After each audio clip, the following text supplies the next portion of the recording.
Janeiro de 2005. Caros irmãos, que a paz de nosso Senhor Jesus Cristo esteja convosco. Sou católico e, apesar da fé inabalável, caio em tentação e peco sempre, muito mais do que gostaria. Procurando por textos em português de Santo Tomás de Aquino, cheguei ao vosso site por meio de um mecanismo de busca. Lia feliz um artigo quando resolvi conhecer todo o site. Que decepção! Para ser breve, os senhores, católicos como eu, usam de uma citação de São Tomás de Aquino para defender a pena de morte. Desde criança ouvi de meus pais: não é você quem dá, não é você quem tira. Se eu não dou a vida, posso eu tirá-la? Não matar. Mas aquele a quem defendo o fez e provocou o sofrimento a outros irmãos. E se eu aplicar a pena capital, a quem me igualo? Jesus disse a São Pedro: perdoarás 70 vezes 7. Perdoe-me por qualquer erro de citação, pois não transcrevi as palavras. Será que o ser humano, com a inteligência e a inspiração do Espírito Santo, não seria capaz de cortar este membro sem cortar-lhe o dom da vida, concedido por Deus? Os senhores se colocam como defensores da ética cristã católica, mas interpretam a partir dos vossos pontos de vista a justiça divina. Os senhores julgam. Eu também já julguei. Por que digo isso? Os senhores consideram os católicos privilegiados e condenam o ecumenismo. Nota: o ecumenismo não se deve apenas com os protestantes, com as outras igrejas, como as ortodoxas, fundadas por São Judas, São Bartolomeu, etc. A copta, a da Índia, fundada por São Tomé. Creio que os senhores são muito mais instruídos do que eu na história da igreja. Fim da nota. Os senhores consideram, pelo menos levam a crer nisso, dado como é exposta a vossa opinião, que somos os únicos dignos do amor do Pai. Por que considerar-se como os fariseus e doutores da lei do tempo de Jesus? Reflitam sobre a parábola do mendigo e do fariseu no templo. Quem somos nós para julgar que nossos irmãos, sejam eles de que religião sejam, são bons ou maus aos olhos de Deus?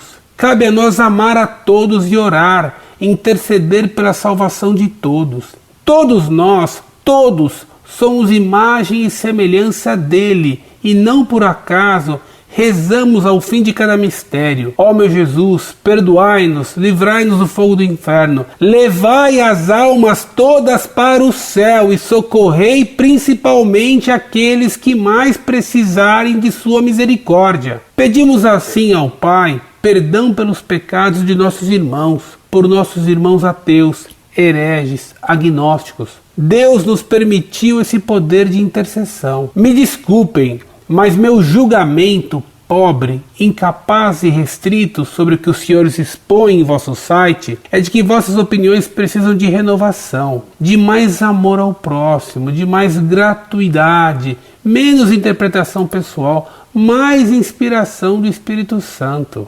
Os senhores atacam. Por quê?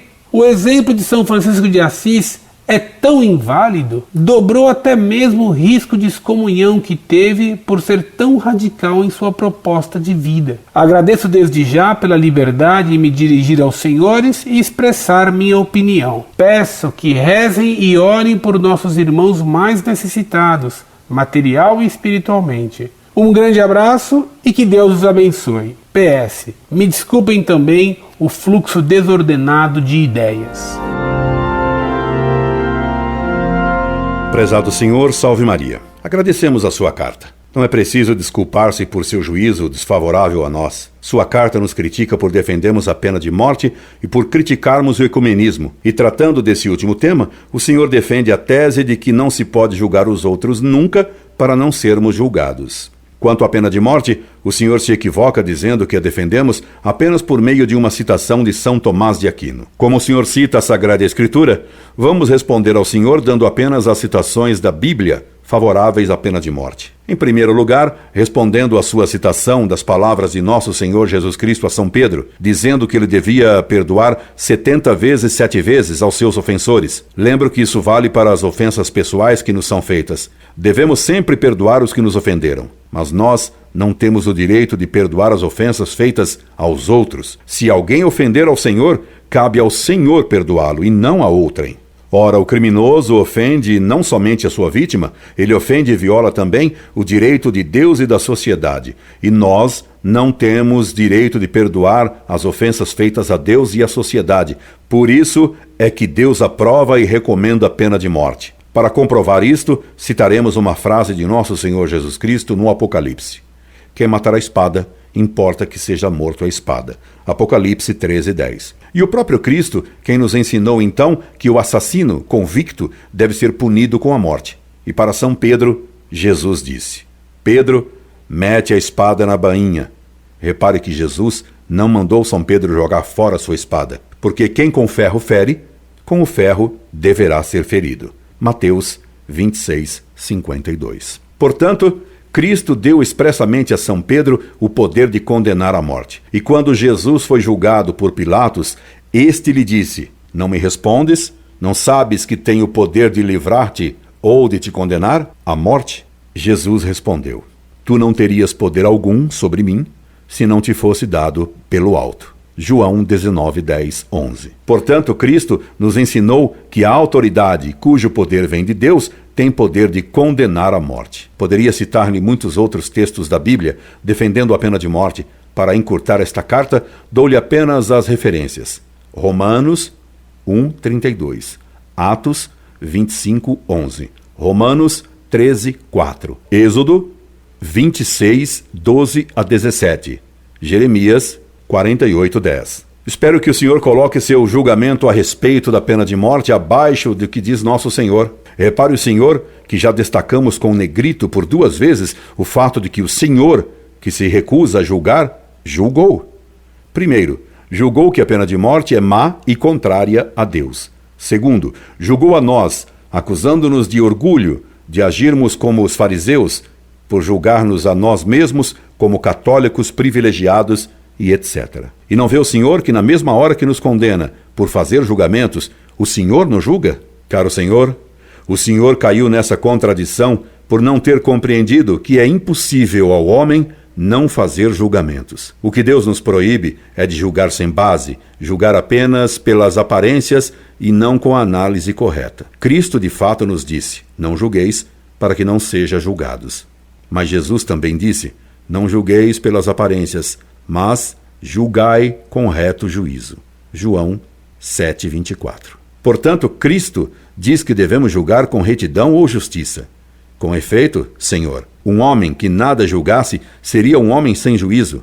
E creio que teus pais, como os meus, sempre lhe disseram: tenha juízo, meu filho. E o Senhor nos pergunta: quem somos nós para julgar se nossos irmãos, sejam eles de que religião sejam, são bons ou maus aos olhos de Deus? Se a sua pergunta estivesse correta, Pio IX, nos sílabos, teria errado ao condenar a frase. Pelo menos devemos ter fundadas esperanças sobre a eterna salvação de todos aqueles que não se acham de modo algum na verdadeira Igreja de Cristo. Denzinger, 1717, sílabos de Pio IX, erro 17. Na medida em que uma pessoa está de fato numa religião errada, e na medida em que pratica os erros de uma religião falsa, ela não pode se salvar. O Quarto Concílio de Latrão estabeleceu como dogma que fora da Igreja não há salvação. Denzinger, 430. E isso é dogma que devemos crer, não sob pena de não sermos mais católicos.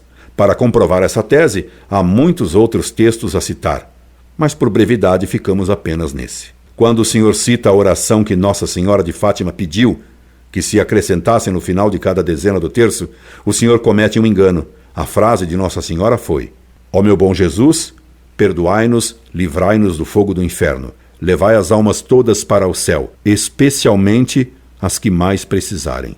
E não como o Senhor escreveu: as almas que mais precisarem de sua misericórdia. Nossa Senhora não disse as palavras que coloquei em maiúsculas. Ela pede que desejemos que todas as almas sejam levadas ao céu, especialmente as que mais precisarem. Só. Porque algumas almas têm mais necessidade de irem ao céu do que outras. Por exemplo, é mais necessário que um papa vá para o céu do que eu, porque a salvação de um papa arrasta mais almas para o céu. É mais necessário que um papa seja santo do que eu o seja, embora eu também deva sê-lo. Quanto ao ecumenismo liberal, recomendamos que o senhor leia a encíclica Mortalium Animus, de Pio XI, que o senhor pode encontrar em nosso site. Por certo, nossa resposta deve deixar em seu ânimo ainda algumas dúvidas. Escreva-nos de novo para que o elucidemos e estejamos unidos na verdade e na caridade. Incorde Jesus Semper, Orlando Fedeli.